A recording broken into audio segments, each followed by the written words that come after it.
down here from New York to support my brother Joel's grand opening to his bar, Timber and Blues. This is where we are right now. Yeah, we're in Aguadilla, Puerto Rico.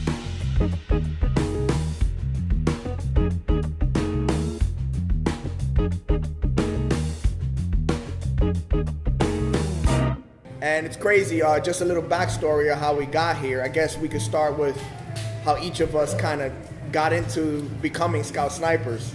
Me personally, I joined from New York, young age, went into the Marine Corps in 2000, went into a sniper platoon in 2001, and kind of took hold from there, became a Scout Sniper instructor as well for Urban Sniper, and then helped MARSOC develop their mass program, just in the initial phases, and pretty much like I stood in the sniper community for a few years. I want to say almost 11 and a half years in the Marine Corps, and started getting a little bit more fame and stuff like that when I was featured in a book called Shock Factor by Gunnery Sergeant Jack Coughlin, which was one of my platoon sergeants. And from there, I got an opportunity to write a book, started blogging. I'm not blogging, doing that on a podcast for a company called Soft Rep, and he was following them, and one day he hits me up on Instagram and says, "Hey man, we both have an affinity for watches. We're both Scout Snipers. We're both Puerto Rican. Like, what are the freaking chances?" And I don't know, it's been a wrap ever since then. Came down here during the hurricane when things were really bad to kind of help support my grandparents, and he was the first person at the airport to pick me up and take me and my family to where we needed to go. And long story short, man, Joel's like the older, bigger brother version of me, and I look at him like that. I look at everything that he's accomplished and say, damn, I'm pretty impressed, and I can only hope to get there one day, you know what I mean? Nice. So Joel, once again, man, God bless you, bro. Thank you, man. Explain to people how you got into being a Scout Sniper, and also like how similar our paths were as far as being an instructor as well. Yeah, pretty much I joined back in '94, infantry. Spent about a year and a half in the infantry. After that, took the what we call the induct, which is the selection process to go into Scout Sniper platoon. Made it in there, deployed pretty much like all over the place, Bosnia and all that stuff right there. Panama. One of my deployments after Panama, I got called up from the school. There was a spot open for the field skills land navigation instructor. So 1998, came back from Panama, went up to the school, got screened by, at the time, Gunnery Sergeant Morris. And, had an interview, had to teach him a class, and pretty much passed, the screening process to become an instructor. Nice. So I got accepted as an instructor at the 2nd Marine Division Scout Sniper School at Stone Bay. Spent about 2 years there. After that, went back to a platoon, to a state platoon, 2nd Battalion, 6th Marines. And when I got back, got thrown into this pilot program where they were integrating Scout Snipers with UAVs. After about 9 years, in the Marine Corps, came back home and opened up at a wood shop.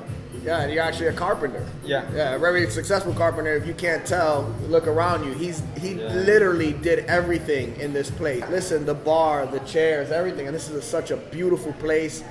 I was like, hey man, it's time to follow a long life dream that I had. Yeah. I want to open up a bar. I didn't know at the time it was going to be a speakeasy. So, I got to tell you, man, it costed me to the island. Like born and raised in New York, Puerto Rican. Right. I wasn't born and raised over here. I just came over here a few summers as I was a child. But the more and more I started coming over here more often as an adult, it just starts drawing you. Yeah, I always got drawn back home. I mean, you always want to go home. Mm-hmm. But people that I had that they have come down here to visit, they always end up coming back and coming back and coming back. So yes, there's something about the place, the island, and the people, that keeps drawing people back into the island. So. Yeah, I totally agree. So the whole bar thing, that was just a passion of yours or a fantasy of yours, just I always wanted to do it, man.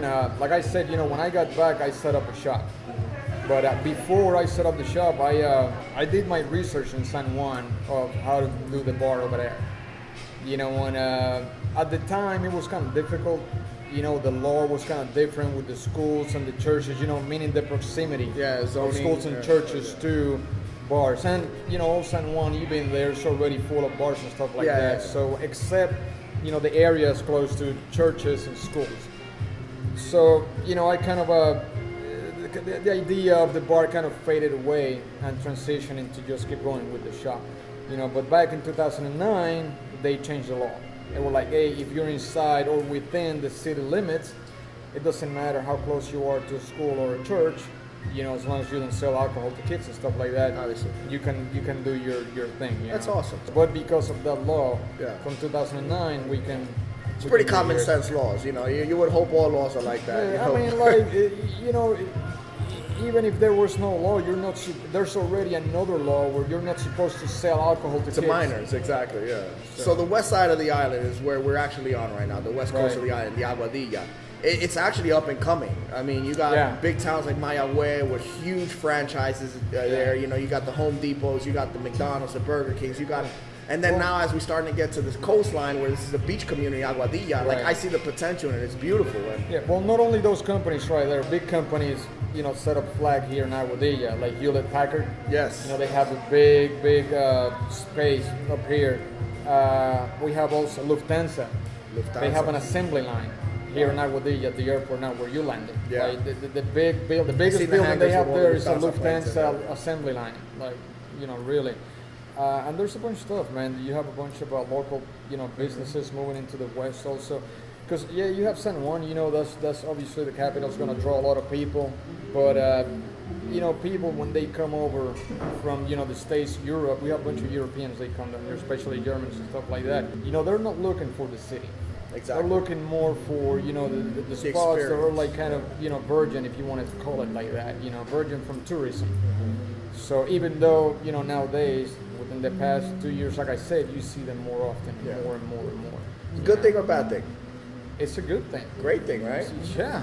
Yeah, I mean, that's what gives you growth. The more attention, the more money, the more budgets, the more growth in general. Like you just said, I think it's a great. If thing. There was no tourism here, or people, coming to the west now, I wouldn't have done, timber and blues here. Yeah. So, huge topic, the hurricane that just recently passed by.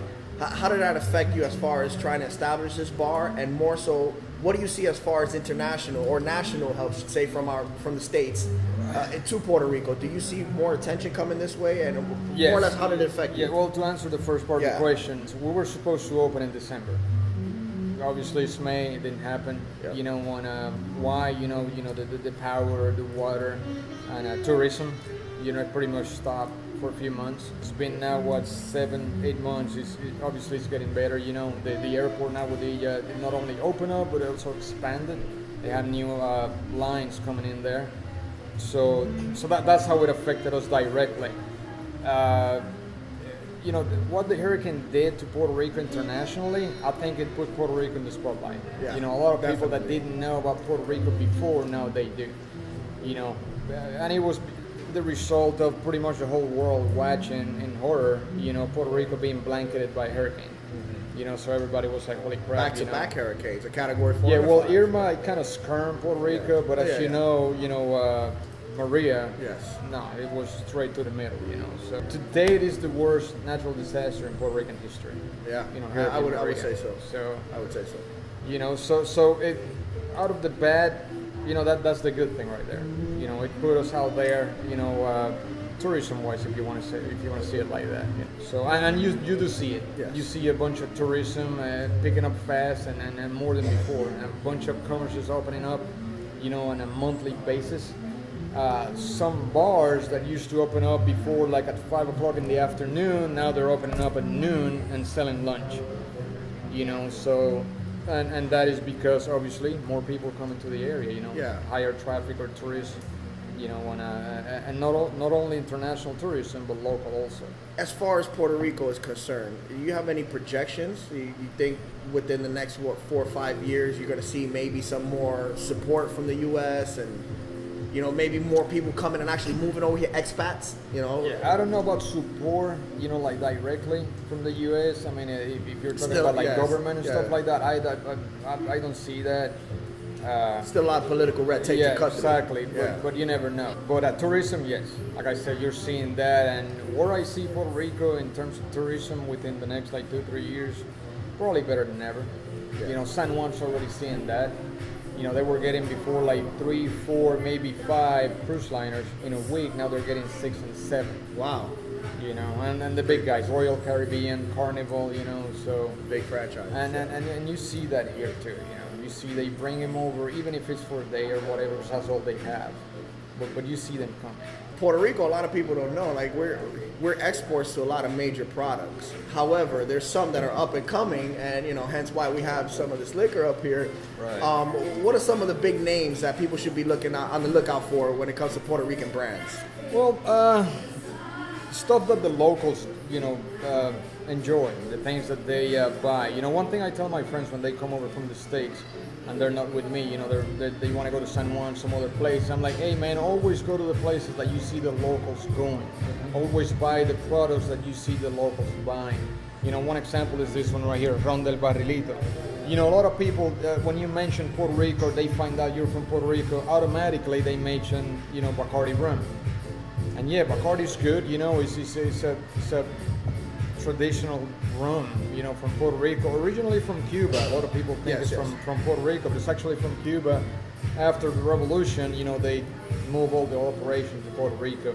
But rum barrilito is actually the oldest rum in Puerto Rico. It dates back to the 1800s, I did not know that. And all they make is 2 rums. That's it. 2 stars and 3 stars. This one we have here, as you can see, is 3 stars. Wow. And what differentiates 2 stars from 3 stars, the 3 stars is older. The aging process, takes longer than the 2 stars. So in my opinion, man, and a lot of locals, I will say that's the best aged rum.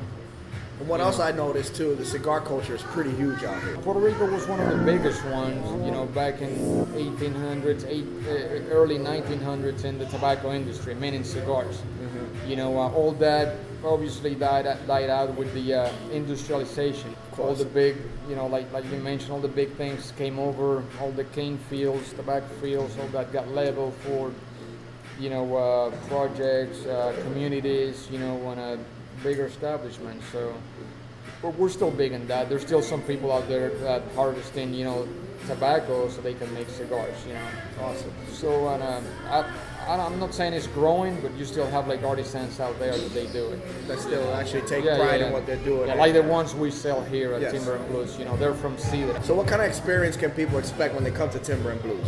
Pretty much like you can transport yourself to the past. The theme of Timber and Blues is a speakeasy bar or a blind pig. It's pretty much like a prohibition themed bar, and a lot of people don't know prohibition from 1920 to 1933. And you had the speakeasies, which were like illegal bars, that they used to sell booze, cocktails and stuff like that. So that's the theme that we have here going on. It's a speakeasy bar, blind pig, And the pig logo serves as almost like a double entendre, right? Right. So why don't you give a little history lesson on our culture? As far as to me, the pig symbolizes the hog. Mm-hmm. Where we come from. Hunters of gunmen, hog. That's what you call a Marine Scout sniper. For the blind pig side of the house, going with the speakeasy, like I said, back in the 1920s and 1930s, they used to call this kind of bars, speakeasies and blind pigs. Yeah. Speakeasy because people, when they went in there, they had to speak softly. So they wouldn't be heard outside. It's an illegal bar, themselves. Right, draw attention and stuff like that. Blind pig because I'll say the majority of these bars, the law knew where they were, but they also got paid to not say anything. Exactly. So the blind side of the law, blind pig. I see the correlation now. That's actually they used to call cool, cops pigs, cool so blind pigs. That's hilarious. Kind of cruel, and no offense to cops, but no offense whatsoever. That's that's the reality of the name. That's where it came from. Well, actually, I'm also down here to hook my brother up with some ink. Bring some of my skills from back home and bless him, actually, as a gift for his grand openings, to show him that I support him. Interestingly enough, we have my little branch here, my cucumber vodka from Tattered Flag Distillery. And he's going to create the first signature drink for the Franco Tirador brand. And Franco Tirador, if you didn't know, is sniper in Spanish. So I couldn't see any better person to come up with the first signature drink with Franco Tirador. So are we going to stick with the name Pink Mist? Yeah, Pink Mist. Oh, we're going to make some Pink Mist here in a minute. Come over to Timber and Blues and ask for a Pink Mist made with the 8541 Franco Tirador vodka.